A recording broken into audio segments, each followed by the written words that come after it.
intellectuals. With great joy and exultation, on behalf of all participants, I warmly welcome you all to this beautiful cultural session, which will be full of exuberance and excitement and will create some beautiful memories for all of us. Thank you.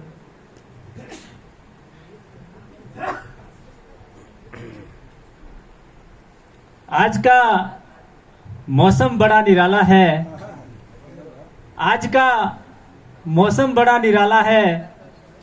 आज यहाँ नूर बरसने वाला है। क्या बात, क्या बात है, क्या बात है।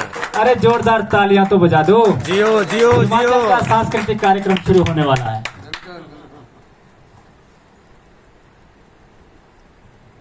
कि दूर वादियों में दूधिया पर्वत झुककर सलाम करते हैं। कि दूर वादियों में दूधिया पर्वत झुककर सलाम करते हैं। भगवान भोलेनाथ की पावन स्थली पर सांस्कृतिक कार्यक्रम में हिमाचल की जो आपका पीपीटी है उसमें आपका हार्दिक अभिनंदन और बहुत बहुत स्वागत करते हैं। तो लीजिए देवभूमि हिमाचल की ओर से आपके समक्ष शिव कैलाश और रेवासी।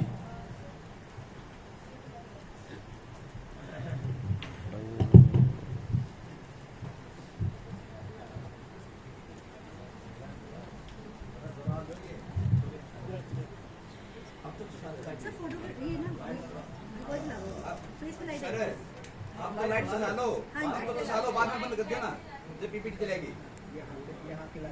फोटो अच्छे आ जाएंगे, आप नहीं तो ये हाँ हाँ ठीक है, ओके ओके ओके।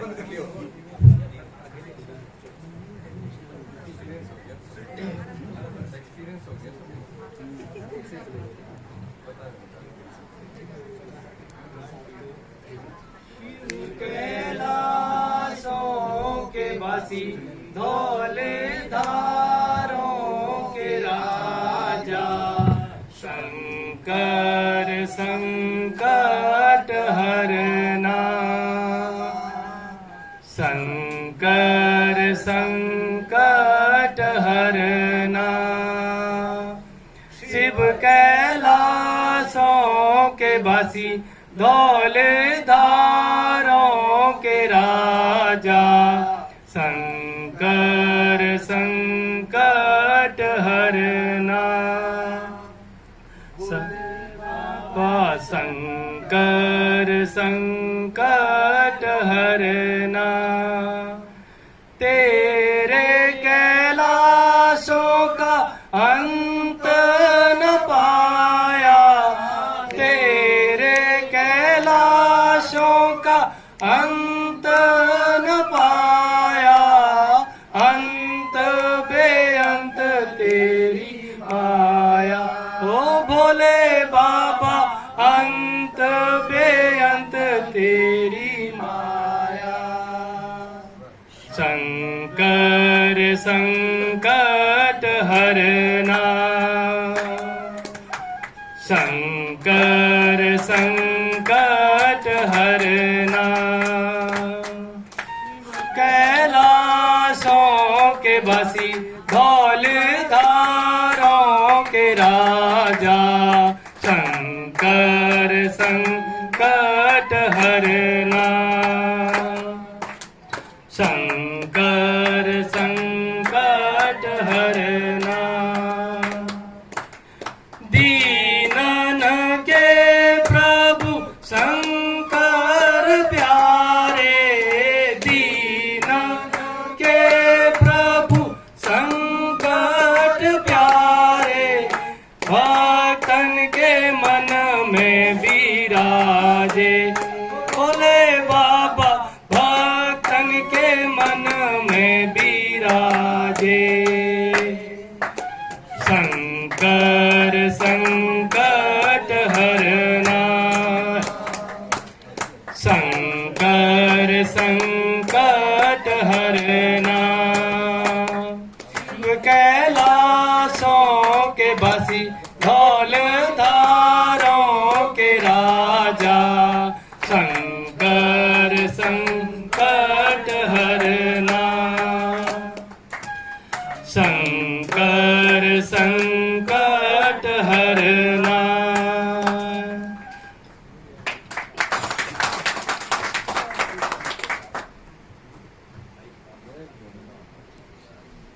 जन्म लिया तेरे आंचल में, ए हिमाचल तेरा शुक्रिया। जन्म लिया तेरे आंचल में, ए हिमाचल तेरा शुक्रिया। शुक्रिया तेरा देवभूमि, तूने पावन भूमि पर जन्म दिया। ये हिमाचल की शान है, यहाँ मेहनती हर इंसान है। भोले भाले लोग यहाँ, कोई सैनिक और कोई किसान है। यहाँ भगवानों का वास है, यह स्वर्ग के जैसा एहसास है। यह भूमि साक्षात ईश्वर की, यहाँ शिव यहीं कैलाश है। कहीं अमृत यहाँ की धाम में, कहीं अमृत यहाँ के भोजन में, कहीं सेब के बगीचे हैं। यहाँ लोगों में है भोलापन, जो दिल व जबान से मीठे हैं।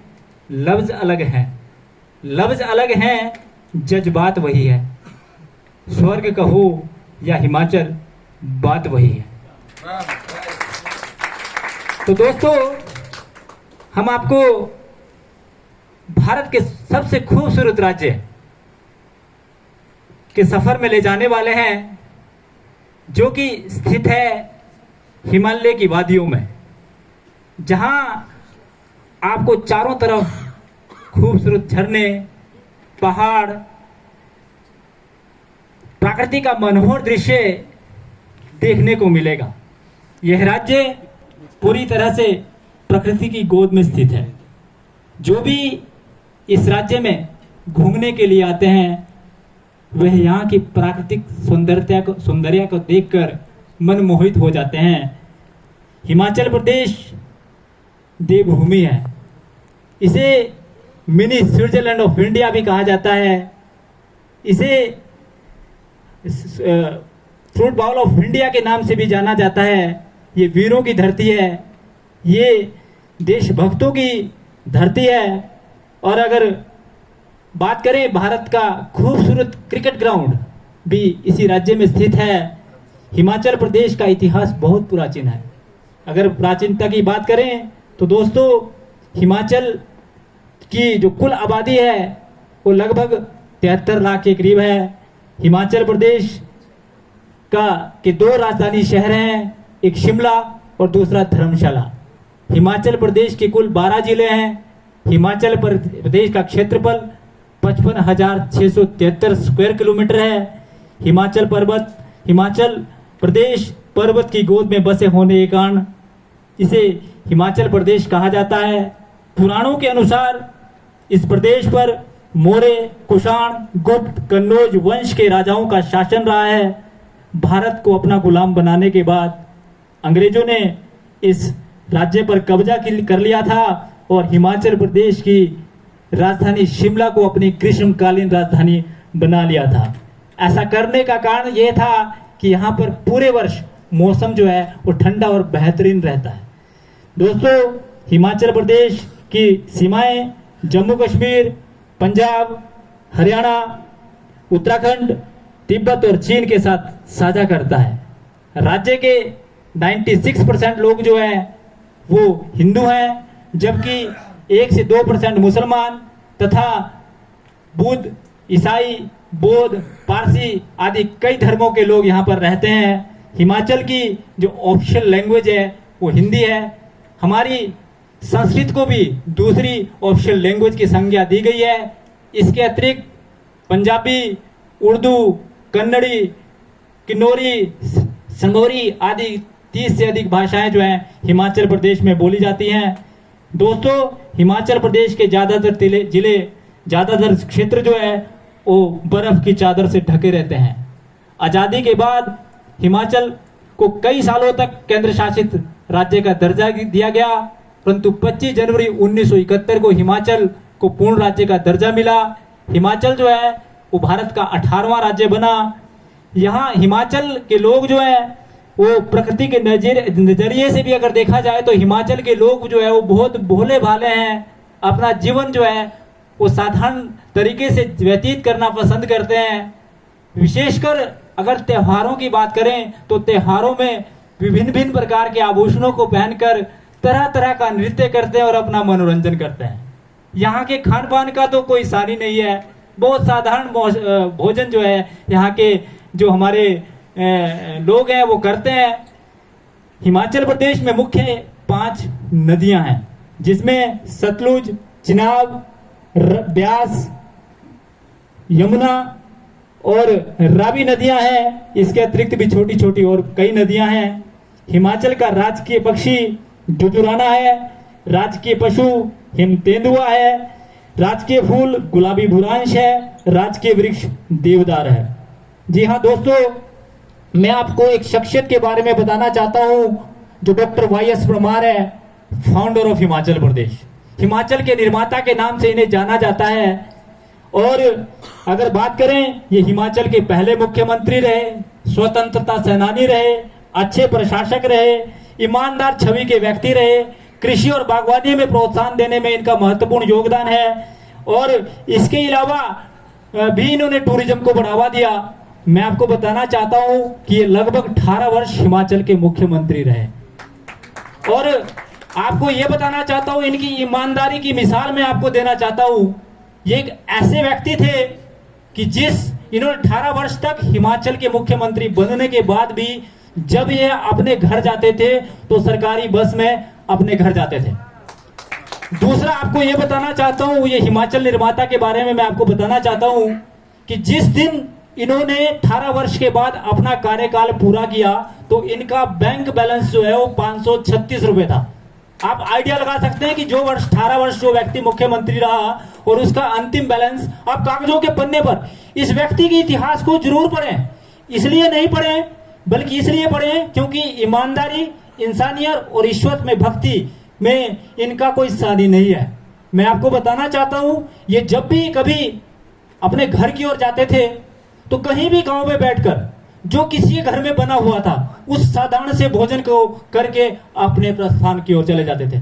और जब इन्होंने अपने घर जाना होता था तो सरकारी गाड़ी का ये यूज नहीं करते थे, बल्कि सरकारी कर्मचारियों को एक बाउंड्री तक बोलते थे वहां तक छोड़ दो और उसके बाद आप अपने पास वापस जाओ, मैं लोगों से मिलता हुआ और बसों में अपने घर जाऊंगा। तो इनकी ईमानदारी का कोई मिसाल नहीं है। आप लोग जरूर देखें डॉक्टर वाई.एस. परमार के जीवन से जुड़ी घटनाएं। ऐसा भी मत सोचना कि ये बहुत गरीब परिवार से थे। ध्यान रखना, ये बड़े दीवान के, बहुत बड़े दीवान के जो है पुत्र थे। और इन्होंने अपना एजुकेशन भी जो है वो लाहौर यूनिवर्सिटी से भी ली और पोलैंडी ऑफ हिमालय नामक एक पुस्तक लिखी। और उस पुस्तक को लिखने के बाद इन्हें डॉक्टर वाई.एस. परमार के बारे में डॉक्टर वाई.एस. परमार की उपाधि मिली। और इन्होंने जो ये पोलैंडी ऑफ हिमालय, इसमें पूरे हिमाचल की सांस्कृतिक विरासत को किस प्रकार से बचाया जाए उसका विस्तृत वर्णन जो है इसके अंदर दिया। ज्यादा समय ना लेता हुआ अब मैं आग्रह करूंगा अपने टीम के दूसरे मेंबर राम कुमार जी से कि वो आगे का कार्यक्रम जारी रखें। तो जोरदार तालियों से राम कुमार जी का भी स्वागत कीजिए। भरा नहीं जो भाव से बहती जिसमें रसधार नहीं, हृदय नहीं वो पत्थर है जिसके देश के प्रति प्यार नहीं। जी हाँ दोस्तों, मैं बात करने जा रहा हूँ हिमाचल के वीर सपूतों के बारे में। हिमाचल देवभूमि ही नहीं अपितु वीर भूमि भी है। दोस्तों, यहाँ के वीर सपूतों ने अपना सर्वस्व इस देश की सीमाओं की रक्षा करने के लिए निछावर किया है। आइए इन वीरों के बारे में जानें। दोस्तों, स्वतंत्र भारत में भारत सरकार ने लगभग कुल मिलाकर 21 परमवीर चक्र जो हैं वो वीर सपूतों को दिए हैं। मैं बड़े गर्व के साथ कहना चाह रहा हूं कि 21 परमवीर चक्रों में से 4 परमवीर चक्र जो हैं वो हिमाचल को प्राप्त करने का गौरव हासिल है। गौरव की बात यह है कि हिमाचल के ही नहीं अपितु पूरे भारत के जो पहला परमवीर चक्र प्राप्त हुआ है वो है मेजर सोमनाथ शर्मा, जो मूल रूप से कांगड़ा जिला से संबंध रखते हैं। दोस्तों, 1947 के भारत पाक युद्ध के समय श्रीनगर के एयरपोर्ट पर 3 नवंबर 1947 को पाकिस्तानियों को खदेड़ते हुए ये वीर गति को प्राप्त हुए। मरणोपरांत इनको पहला भारत सरकार द्वारा जो परमवीर चक्र दिया गया वो थे मेजर सोमनाथ शर्मा। हम बात करने जा रहे हैं धन सिंह थापा की। धन सिंह थापा 1962 में भारत चीन युद्ध में चीनी सेना द्वारा बंधक बना दिए गए। चीनी सेना के सैनिकों ने इनके ऊपर प्रताड़ना की। देश के लिए इन्होंने किसी भी तरह का कोई भी सबूत जो है वो नहीं दिया।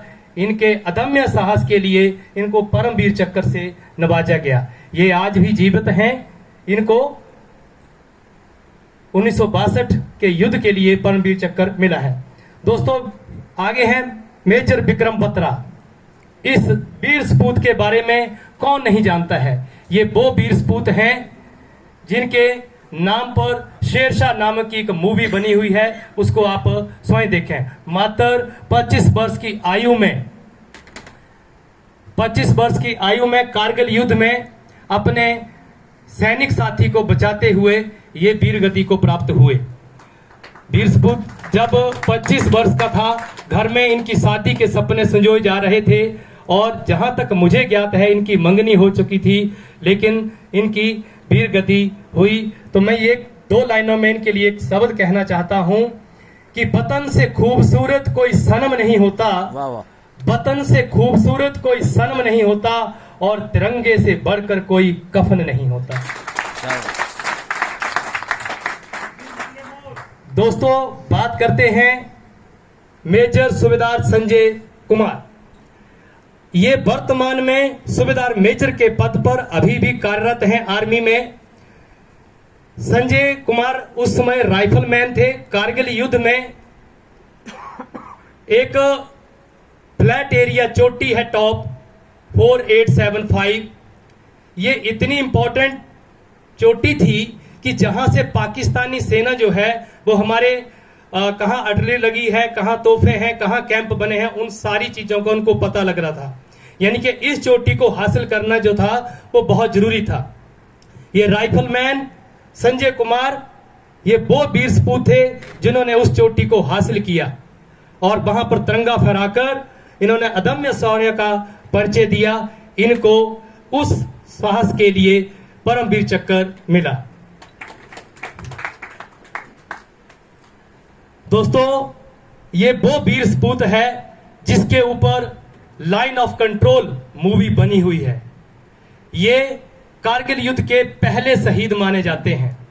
ये वो आर्मी ऑफिसर हैं जिन्होंने सबसे पहले पाकिस्तानी सेना की घुसपैठ को ऑब्जर्व किया और अपनी सेना को सूचित किया।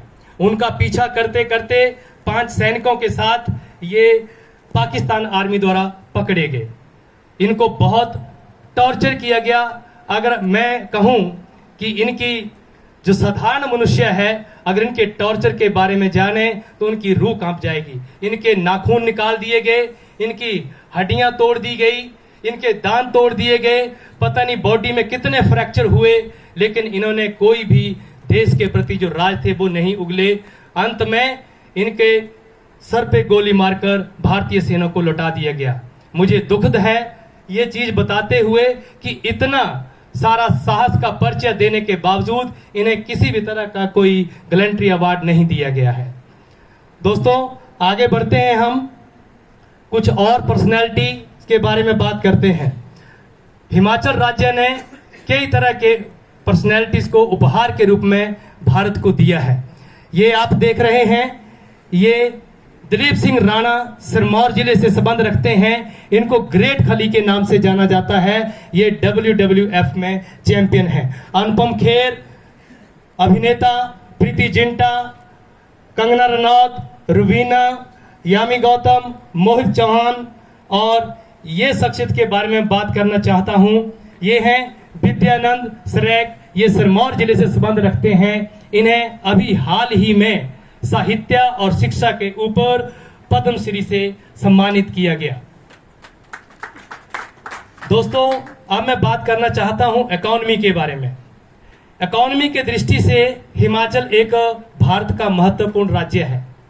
अगर मैं इकोनॉमी की बात करूं तो इस राज्य की GDP जो है वो 2.14 लाख करोड़ है और प्रति व्यक्ति आय की अगर मैं बात करूं तो 2,35,000 रुपए प्रति व्यक्ति आए हैं। हिमाचल की इकोनॉमी के अगर मैं सोर्सेज की बात करूं तो सोर्सेज में है टूरिज्म, यहाँ की बागवानी, खेती बाड़ी और हाइड्रो इलेक्ट्रिसिटी प्रोजेक्ट। मैं बात कर रहा हूं यहाँ सर हाइड्रो इलेक्ट्रिक प्रोजेक्ट के बारे में। आप देखेंगे सबसे बड़ा प्रोजेक्ट जो अगर हम मेगावाट की बात करते हैं, जो यूनिट होते हैं पावर के, वो नाथपा झाखड़ी डैम है। ये सतलुज नदी पर बना हुआ और किन्नौर में है। दूसरा ये भाखड़ा नंगल डैम 1325 मेगावाट का है। ये सतलुज नदी पर बना है और ये बिलासपुर जिले में है। और यहां से ही आप ये कहें कि मैं माइक में बोल रहा हूं, यहां जो इलेक्ट्रिसिटी है वो इस डैम से ही आ रही है। मैं बात करना चाह रहा हूं चमेरा डैम की, जिसकी जो कैपेसिटी है वो 300 मेगावाट है। ये रावी नदी पर चंबा जिले में स्थित है।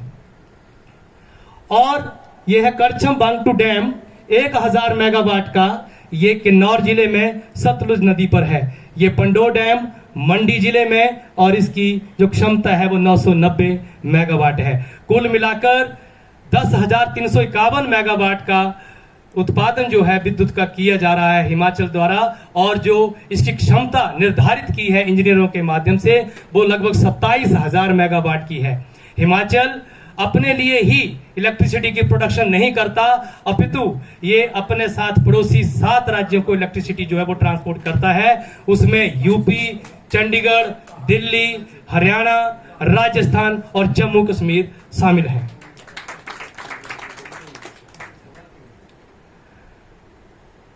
अगर मैं इकोनॉमी के लिए आगे बात करता हूं तो आप शीर्षक देखिए, फ्रूट बॉल ऑफ इंडिया। हमारे पास भिन्न भिन्न तरह के फ्रूट, जिसमें एप्पल, कीवी, काफल, स्ट्रॉबेरी, नाशपाती, आड़ू, ये प्रमुख रूप से जो हैं वो अलग अलग जिलों में उगाए जाते हैं। कुल मिलाकर 10 लाख क्विंटल तक का फ्रूट जो है वो हिमाचल बाजार में भेजता है, जो इकोनॉमी का मुख्य स्रोत है।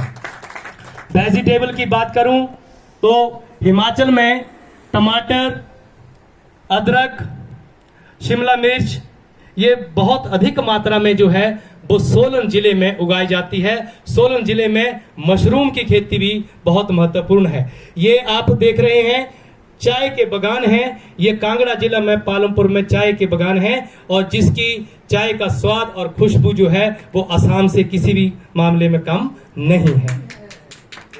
दोस्तों, इस सब्जी के बारे में बात करना जा रहा हूं, शायद इसकी आप पहले ही देख रहे हो। आज ये मशरूम की ही एक प्रजाति है जो ऊंचाई वाले क्षेत्रों में प्राकृतिक रूप से जंगलों में पाई जाती है। इसको गुच्छी कहते हैं। इसमें बहुत सारी मेडिसिन वैल्यू है और ये सबसे महंगी सब्जी के रूप में जानी जाती है। आप हैरान हो जाएंगे कि इसकी कीमत लगभग 10,000 से लेकर 25,000 रुपए प्रति किलो के हिसाब से मिलती है। ये मशरूम सोलन जिले में सबसे अधिक मात्रा में उगाए जाते हैं। दोस्तों, अब मैं बात करने जा रहा हूं भारत के हिमाचल के व्यंजनों के बारे में। व्यंजनों की दृष्टि में भी हिमाचल किसी राज्य से कम नहीं है। यहाँ पर अलग अलग मौकों पर, अलग अलग त्योहारों पर अलग अलग तरह के व्यंजन जो है परोसे जाते हैं। विवाह शादियों में कांगड़ी धाम, हिमाचली धाम, हमीरपुरी धाम और मंडियाली धाम प्रसिद्ध हैं, जिसमें हमारे मदरा, सेपू बड़ी प्रसिद्ध हैं। इसके साथ साथ जो तीज त्योहार जितने भी हैं, हमारे दिवाली पर एंकलियां जो चावल के आटे से बनती हैं, शिवरात्रि के ऊपर शाकड़ी, चीले, चिल्टू, पोल्डू आदि जो है वो बनते हैं। और लोहड़ी के समय खिचड़ी, कुल्लर और तिल चौली के व्यंजन जो है बनाए जाते हैं। तो मैं ये कहूं कि चाहे आप वेज की बात करें या नॉन वेज की बात करें, ये राज्य आपको कभी भी इस मामले में, स्वाद के मामले में आपको पूरी तरह से सेटिस्फाई करेगा। धन्यवाद। धन्यवाद सर। अभी हम बात करते हैं हिमाचल जिसके लिए जाना जाता है, देवभूमि।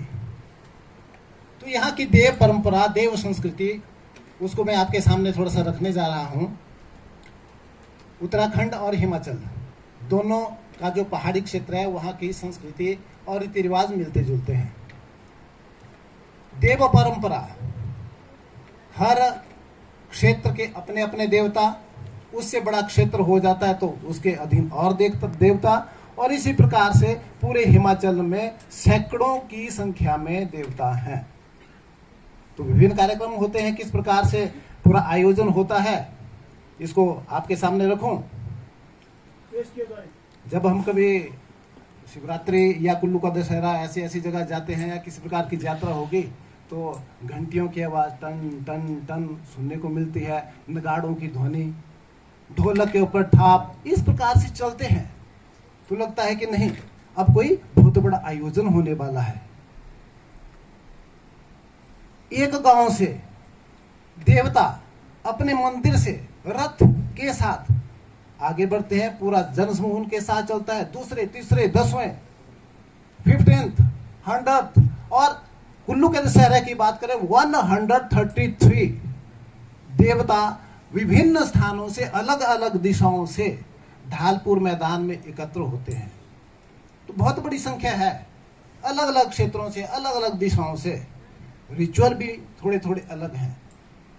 लेकिन जब वहां पहुंचते हैं तो एक कंट्रोल, रघुनाथ जी के सानिध्य में, उनकी डायरेक्शन में सभी देवता एक पर्टिकुलर डायरेक्शन में चलते हैं, जिसको हम जलेब का नाम देते हैं। जलेब निकलती है, शिवरात्रि में भी निकलती है, दशहरा में भी निकलती है, एक दिशा में। यानी डाइवर्सिटी बहुत ज्यादा है, लेकिन फिर भी देव समाज में यूनिटी भी उतनी ही है। किसी ने उनको बताया नहीं कि ऐसा ऐसा करना, परंपराओं से चलता आ रहा है, संस्कृति से चलता आ रहा है।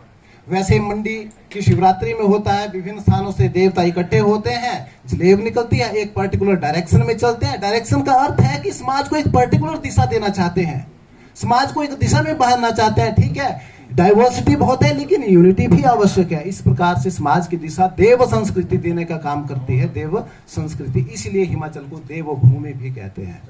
तो इस देवभूमि के कुछ स्थलों की यात्रा करते हैं। पहले मंडी के शिकारी देवी चलते हैं।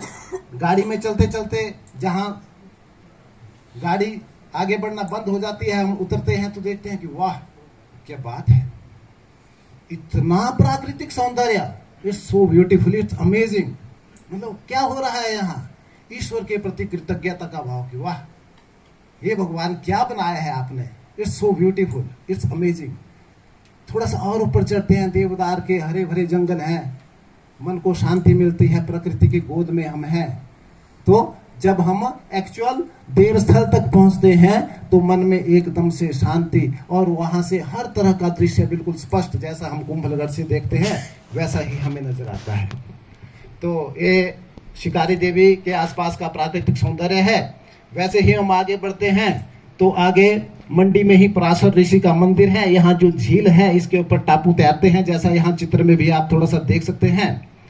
प्राकृतिक सौंदर्य बहुत अधिक है। बर्फ, यानी सर्दियों के समय पूरी तरह से बर्फ से ढका होता है, बरसात के समय ग्रीनरी, यानी सीजन अलग अलग सीजन के थे, 3 प्रकार के रंग स्पष्ट देखे जा सकते हैं।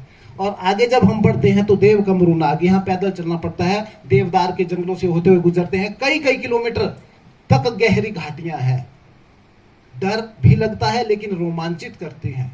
यहाँ फिर वही बात कि किस प्रकार से वाह ईश्वर क्या बनाया है, क्या बनाया है। तो इस प्रकार से हमीरपुर में देखे बाबा बालकनाथ बहुत फेमस है, विशेष तौर से पंजाब और हरियाणा के लोग यहाँ आते हैं। और शिमला में हम पहुंच जाते हैं तो शिमला रिज के मैदान से ही देखते हैं तो जाखू टेम्पल में लगी हुई हनुमान जी की मूर्ति हमें स्पष्ट दिखती है। मन में भाव आते हैं, पवन तनय संकट हरन मंगल मूर्ति रूप, राम लखन सीता सहित हृदय बसु स्वरूप, श्री राम जय जय राम। तो इस प्रकार से शिमला की सुंदरता को इसके साथ साथ अध्यात्म की तरफ ले जाने का काम 11 और 12 किलोमीटर के बीच पड़ता है। तारा देवी टेम्पल है, थोड़ा अलग से इसकी कलाकृति है, आर्किटेक्चर है, लकड़ी से बना हुआ है, बहुत खूबसूरत। और सर के जिले से यह स्थान रेणुका जी, भगवान परशुराम जी के साथ जुड़ा हुआ है। भगवान परशुराम जी की माता का नाम रेणुका था, उनके याद में बना है, प्राकृतिक झील है जो मनुष्य के आकार की, ऐसा माना जाता है कि रेणुका के आकार की प्राकृतिक झील है। बहुत सुंदर स्थान है। और आगे हम सिरमौर में ही पढ़ते हैं, हाईएस्ट पीक, शिमला और सिरमौर का बॉर्डर पड़ता है, इसको चूड़धार कहते हैं। शिव के नाम से के साथ इसका संबंध है। बहुत ही रमणीय दृश्य है। मैं यहाँ गया हूँ तो कुल मिला के एक बार जाने के बाद फिर से मन करता है कि फिर से जाया जाए, लेकिन पैदल बहुत अधिक है।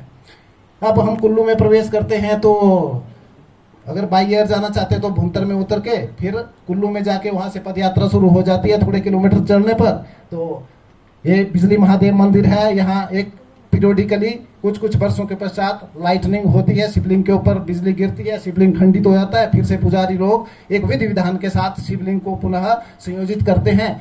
लेकिन प्राकृतिक सौंदर्य यहाँ भी अत्यधिक देखने को मिलता है। यहाँ से आगे हम मणिकर्ण की ओर बढ़ रहे हैं। ये चूड़धार इसी का दृश्य है। चलो बिजली महादेव से आगे मणिकर्ण। यहाँ गर्म पानी के चश्मे पाए जाते हैं, बहुत गर्म पानी। पार्वती नदी के किनारे पे है जो व्यास की ट्रिब्यूटरी है, लेकिन गर्म पानी के चश्मे, इतना गर्म पानी मिलता है, खौलता हुआ पानी होता है। वहाँ लोग चावल इत्यादि बनाते हैं, गुरुद्वारा भी है, मंदिर भी है। लेकिन वहां तक पहुंचने के लिए बहुत अधिक प्राकृतिक सौंदर्य से भरपूर वादियों से हम गुजरते हैं। इस प्रकार से रास्ते का दृश्य है। बर्फ के दिनों में तो खैर बहुत ही रमणीय स्थिति पैदा होती है। यहाँ अभी कांगड़ा की ओर बढ़ने से पहले मैं थोड़ा सा जो पीछे बात की उसकी बात करूं कि देवस्थल पहाड़ियों के ज्यादातर स्थान ऐसे हैं जहां मंदिर है, बहुत ऊंची ऊंची पहाड़ियां हैं। तो जैसे मैंने पहले कहा कि प्रकृति की गोद में हम जाते हैं तो हमें बहुत शांति मिलती है। हम ईश्वर के प्रति कृतज्ञता का भाव रखते हैं कि हे ईश्वर क्या बनाया है, वाह क्या तेरी रचना है। तो जब यहाँ से ये भाव आता है फिर हम दर्शन भी करते हैं और आसपास के क्षेत्र को निहारते हैं, वहाँ की सुंदरता को देखते हैं, तो हम ईश्वर के बहुत करीब पहुंच जाते हैं। क्योंकि हम जानते ही हैं कि माँ की गोद, उससे बढ़कर सुख कहीं किसी को नहीं मिल सकता। तो प्रकृति की माँ की गोद में जब हम जाते हैं तो सुख कितना मिलता है, स्वर्ग से कहीं अधिक सुख हम प्राप्त करते हैं, ऐसा हम कह सकते हैं। तो आगे बढ़ते हैं हम कांगड़ा की ओर। ये बैजनाथ टेम्पल है, बहुत पुराना है। इसका हिस्टोरिकल वैल्यू है, आर्किटेक्चरल वैल्यू है। और कांगड़ा में ही ये तो विशेष तौर से जैसे एलोरा की तरफ वहाँ हम देखते हैं, यहाँ थोड़ा सा ब्लड इमेज है। तो इस रॉक का टेम्पल जो मशहूर कांगड़ा में पाया जाता है, एक सिंगल चट्टान को काट कर ये सारे मंदिर के समूह बनाए गए, एक सिंगल चट्टान को काट करके। तो बहुत अच्छा और अद्भुत। वैसे ही शक्तिपीठों में प्रमुख शक्तिपीठ ज्वाला जी, जहाँ जो ज्योति है वो निरंतर जलती जाती है। वैज्ञानिक तौर पर सोचने वाले बहुत कुछ सोचने की कोशिश करते हैं कि कौन सी गैस हुई, कैसे होगा। बहुत से शोध करने वालों ने शोध करने की कोशिश की, लेकिन निरंतर ज्वाला जब से हम या हमारे बुजुर्ग जानते हैं वहां जल रही है, चलती आ रही है निरंतर। तो शक्तिपीठों में से एक ज्वाला जी। वैसे ही आगे हम बढ़ते हैं, ये भी कांगड़ा में ही है, चामुंडा देवी टेम्पल। और इस प्रकार से किन्नर कैलाश किन्नौर में है। यहाँ यात्रा के लिए लोग जाते हैं, लेकिन वही जा पाते हैं जिनका शारीरिक तौर पे जो स्वस्थ हो, because there is deficiency of oxygen here also. So we if we want to manage the tour then we should be physically quite fit. तो इस प्रकार से ज्यादातर स्थान बहुत अहमियत रखते हैं इन्हीं के कारण से। और देव संस्कृति विशेष तौर से इसके साथ देव संस्कृति के कारण हिमाचल को देवभूमि कहते हैं। आर्किटेक्चरल पॉइंट ऑफ व्यू से देखा जाए तो मनाली में हिडिंबा टेम्पल है। इसकी अभी 100 टाइम होने के बाद फटाफट कर रहा हूँ, इसके बारे में थोड़ा सा एक्सप्लेन कर ही दिया मैंने, बैजनाथ का और रॉकट टेम्पल। और इस प्रकार से ये यूनिवर्सिटी में एडवांस स्टडी बिल्डिंग है, इसका भी विशेष महत्व है। अंग्रेजों के समय में यह बनी है। तो आर्किटेक्चरल पॉइंट ऑफ व्यू से भी हिमाचल में इस प्रकार के कुछ मॉन्यूमेंट्स पाए जाते हैं, जैसा राजस्थान और दक्षिण भारत में वैसे तो नहीं मिलेगा, लेकिन साधारण प्रकार का। तो विशेष तौर से देवभूमि की तरफ से मैं आप सबको नमन करता हूँ। धन्यवाद।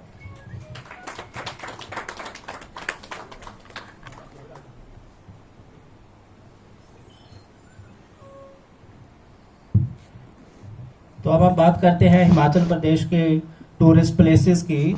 तो वैसे तो पूरे का पूरा हिमाचल अपने आप में एक टूरिस्ट बहुत ही बढ़िया टूरिस्ट डेस्टिनेशन है, फिर भी उनमें से कुछ टूरिस्ट डेस्टिनेशंस के बारे में मैं एक्सप्लेन करूंगा। तो अगर हम देखें ये कुल्लू है, तो कुल्लू में आप देख रहे हैं जहाँ पर एक पैराग्लाइडिंग के लिए बहुत अच्छा एक प्लेस है। दूसरा है बीड बिलिंग वैली, ये कांगड़ा वैली में पाई जाती है, बैजनाथ के पास ही है। तो यहाँ भी विदेशों से जो काफ़ी टूरिस्ट आते हैं यहाँ पर, और पैराग्लाइडिंग जो है यहाँ का एक प्रमुख गेम है। नेक्स्ट, हाँ ये है खजियार, जो चंबा डिस्ट्रिक्ट में पाया जाता है। तो ये इसमें एक खास बात है कि यहाँ पर एक खजियार झील है और जिसके चारों तरफ जो है देवदार के बहुत ही सुंदर वृक्ष पाए जाते हैं। तो इस दिशा में इसकी जो एस्थेटिक वैल्यू है वो बहुत ज्यादा बढ़ जाती है और it is a very good tourist destination. ये कालपा है। कालपा एक किन्नौर डिस्ट्रिक्ट में पाया जाता है। यहाँ पर एक काफी प्राचीन बौद्ध मोनास्ट्रीज हैं। और चैल है, ये एक अपनी वास्तुकला के लिए बहुत प्रसिद्ध है और यहाँ पर एक क्रिकेट मैदान और गोल्फ मैदान दोनों ही यहाँ पर पाए जाते हैं।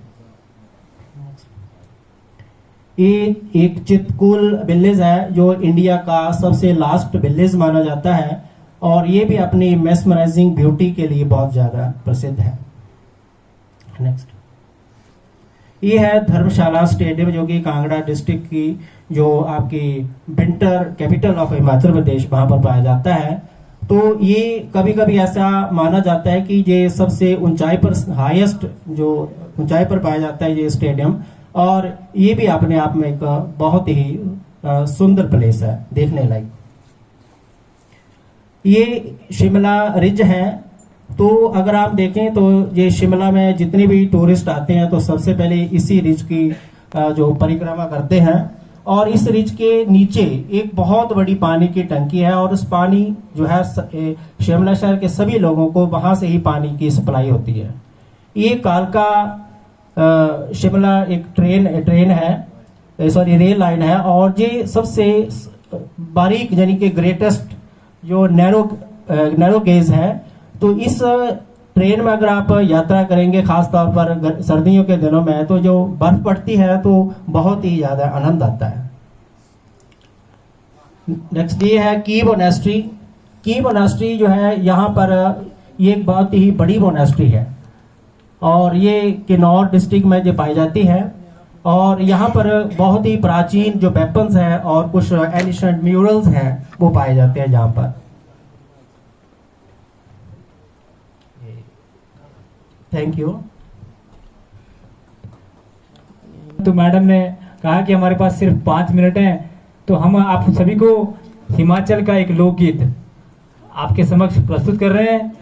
तो एक बार पुनः जोरदार तालियां हमारे उत्साह के लिए पेश किया जाए।